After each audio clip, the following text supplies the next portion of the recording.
Okey, kemudian kita pergi kepada elektrolisis leburan plumbum bromida. Okey, seperti mana kita tahu sebelum ni, elektrolit ni dalam keadaan pepejal kan, dia tidak akan boleh mengkonduksikan elektrik. Kerana apa? Kerana tidak ada ion-ion yang bebas untuk membawa cas-cas. Jadi dia tak boleh membawa arus elektrik itulah, sebab tak ada ion-ion yang bergerak bebas. Okey. Tujuan aktiviti kajian ni, okey, mengkaji elektrolisis leburan plumbum 2 bromida. Bahan dia serbuk plumbum 2 bromida PB BR2, bikar, radas dia bikar, mangkuk pijar, mentol, bateri, elektrod karbon, wayar penyambung dengan klip buaya, suis, tungku kaki 3, alas segitiga tanah liat dan penuh Bunsen. Okey, kemudian dia susun macam ni elektrod, dia susun dua macam ni, sebelah menyebelah. Kemudian dia sambungkan kepada suis, dibuat 1 liter, sambung pada suis. Kemudian suis ni pergi ke bateri, bateri ni pergi ke mentol. Okey, jadi kat sini kamu macam mungkinlah kamu terfikir, dah sini dah ada bateri dah kan. Apa guna kan? Maksudnya sini air, sini PBR nanti dia akan mengion, jadi elektrik dia akan lalulah kan. Kemudian mentol ni akan menyala kan. Jadi sebenarnya untuk mentol ni menyala kan, bahan PBR ni mestilah bertindak sebagai konduktor. Dia boleh mengalirkan elektrik, barulah mentol ni akan menyala kan. Jadi bila mana PBR2 ni, iaitu plumbum bromida ni, kita cairkan dia menggunakan api, kita panaskan dia, dia akan cair, dia akan menjadi cecair. Bila mana dia dah jadi cecair, dah melebur, barulah ada ion-ion plumbum dengan bromida tu akan mengalirkan cas-cas. Ion-ion tu akan mengalirkan cas-cas, menyebabkan liter ni akan lengkap, barulah mentol ni boleh menyala sebenarnya kan. Okey, apakah prosedur dia? Okey, pertama sekali dia isi mangkuk pijar dengan serbuk plumbum bromida sehingga setengah penuh. Okey, diisi sampai setengah penuh. Letakkan mangkuk pijar di atas alas segitiga tanah liat pada tungku kaki 3. Okey, dia letak ke atas ni tungku kaki 3. Sambungkan elektrod karbon pada bateri. Okey, ni elektrod karbon. Dia sambung pada bateri sini. Okey, ni bateri. Okey, pada bateri, mentol dan suis dengan menggunakan wayar penyambung seperti ditunjukkan pada rajah 1.24. Jadi kamu nampak ni, dia buat macam ni lah, dia buat 1 liter. Okey, panaskan serbuk plumbum bromida sehingga lebur. Jadi dia panaskan sampai lebur. Kemudian celupkan elektrod karbon ke dalam leburan plumbum bromida. Hidupkan suis untuk melengkapkan liter. Okey, dia tutup suis ni, dia buka ni dia tutup. Maksudnya istilah dia, suis ni dia cantumkan yang ni. Okey, lepas tu liter ni akan jadi lengkap lah.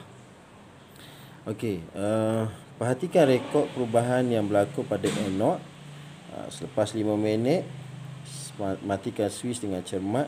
Tuangkan leburan plumbum bromida ke dalam sebuah bikar. Perhatikan bahan yang terbentuk pada anode dan kathod serta rekodkan pemerhatian.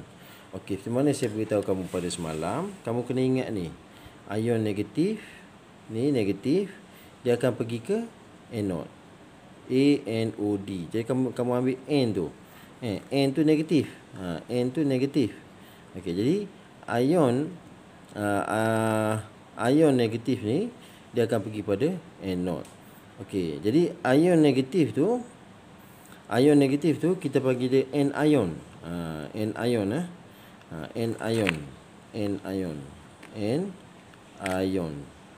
kan. Dan ion negatif ni ataupun kita panggil dia anion, dia akan pergi ke anode. Okey, ion positif ataupun kita panggil dia cation. Cation, cation dia adalah ion positif. Dia akan pergi ke mana? Dia akan pergi ke cathode, T. T tu. Kamu ambil T ni. Cathode. Itu cara nak ingat. Kan? Jadi saya harapkan kamu tak terkeliru lah nanti bila mana saya bagi penerangan seterusnya nanti. Anion dia akan pergi ke anode. Cation dia akan pergi ke cathode. Cara nak ingat N dengan T tu. Okey, kita jawab sikitlah persoalan-persoalan di sini Okey, tahukah kamu elektrod karbon dengan elektrod platinum ialah elektrod lengai. Okey, lengai ni apa maksud lengai? Lengai ni maksudnya dia tidak akan bertindak balas dengan apa-apa pun. Maksudnya dia tidak akan bertindak balas lah kan. Bertindak balas. Kalau macam sebenarnya kamu faham kan, kalau kita natrium positif tambah dengan klorida negatif. Jadi dia akan mencantum lah, jadi membentuk sebatian ion kan. Kita panggil dia natrium klorida kan. Jadi itu dia maksudnya dia ada tindak balas, betul tak? Tapi kalau macam kalau kita kata dia lengai, maksudnya dia tidak akan bercantum lah, tidak akan bertindak balas, tidak akan bercampur dengan apa-apa pun ion-ion yang melekat pada dia lah. Jadi itu yang kita nak, yang kamu nak kena faham. Kenapa tujuannya, kenapa dia menggunakan elektrod karbon. Sebab sifat dia lengai. Okey, semasa elektrolisis, mengapakah mentol hanya menyala apabila plumbum bromida telah lebur? Okey, dia menyala sebab apa? Sebab plumbum bromida tu BR2. Okey, jadi semasa dalam keadaan pepejal, sebatian ion ni kan, dia tidak akan membentuk cas. Dia tidak akan membentuk cas. Tapi bila mana kamu leburkan dia, kamu leburkan dia dengan kamu membakar dia tu, okey, dia akan membentuk ion-ion. Plumbum ni dia akan plumbum 2+. Kalau BR2 dia akan minus. Jadi sorry, bukan BR2, bromida tu dia akan membentuk ion yang mana bercas negatif. Bercas negatif ni kita panggil dia apa dia? Anion. Kalau positif, cation. Jadi di sini kenapa? Ia menjawablah kenapa dia tidak boleh mengalirkan elektrik dalam keadaan pepejal. Okey, plumbum bromida PR2 ialah sebatian ion yang mengandungi ion plumbum plumbum okey, Pb2+ tu dan juga ion bromida iaitu Br negatif. Okey, pepejal plumbum bromida PbBr2 tidak boleh mengalirkan arus elektrik kerana ion plumbum dan ion bromida tidak berada dalam struktur kekisi ion yang tetap dan tidak bergerak bebas. Jadi bila mana berada dalam keadaan struktur kekisi, struktur kekisi kan sebelum ni kamu dapat dah kata 4 itu, kamu dah tengok mana dia melekat antara satu sama lain kan, dari segi dia punya apa molekul dia punya apa ion-ion dia disusun dengan sangat ikatan yang sangat kuat kan. Jadi dia berada dalam keadaan struktur kekisi yang tetap kan. Dia memang dipegang antara satu sama lain ni, memegang antara satu sama lain menyebabkan dia berada dalam struktur yang kuat dan kukuh. Jadi dia ion tu dia tak bergerak bebas. Okey, apabila plumbum bromida lebur, ion plumbum dan ion bromida bergerak bebas seperti yang ditunjukkan pada rajah 1.25. Jadi kamu tengok sinilah, dia pun dah bergerak bebas. Okey, seperti mana saya beritahu kamu, saya ingatkan lagi. Okey, bromida ni anion. Kamu ingat N ni anode. Okey, cation. Pb ni pula, plumbum ni pula dia cation. Jadi dia akan pergi ke mana? T tu positif kan. Kamu tengok huruf T tu positif. Jadi dia akan pergi ke mana? Terminal positif, iaitu kathode. Dia akan pergi ke, kalau T ni, kamu ingat T ni, itu cara nak ingat. Iaitu kathode. Okey, jadi di sini kita dapat simpulkanlah bahawa plumbum bromida dia tak boleh alirkan elektrik sebab apabila berada dalam keadaan pepejal, dia berada dalam struktur kekisi ion yang tetap dan tidak bergerak bebas ion dia. Apabila kamu leburkan dia, maka dia akan membentuk ion-ion positif dan negatif. Kemudian berlakulah pergerakan ion-ion ni, yang mana negatif, iaitu anion, dia akan pergi ke anode. Yang positif pula, iaitu cation, dia akan pergi ke kathode. Jadi pergerakan-pergerakan inilah sebenarnya yang boleh menyebabkan pengaliran elektrik akan berlaku. Kemudian kita tengok pula, ini penerangan secara pakai gambar ni mudah sikit lah kan. Mudah sikit untuk kamu faham. Ion plumbum 2 bromida tu, dia bila mana kamu leburkan dia, maka terbentuklah ion plumbum dan juga ion bromida. Apa terjadi pada ion bromida? Sebenarnya kita ingat bromida ni dia adalah anion, iaitu ion negatif. Dia akan pergi ke anode. Kemudian persamaan setengah dia 2Br minus sama dengan Br2 tambah 2 elektron. Jadi di sini kamu tahu bahawa kita tengok sini lah kan, yang mana Br2 ni kan, apa jadi pada dia? Dia memberikan elektron.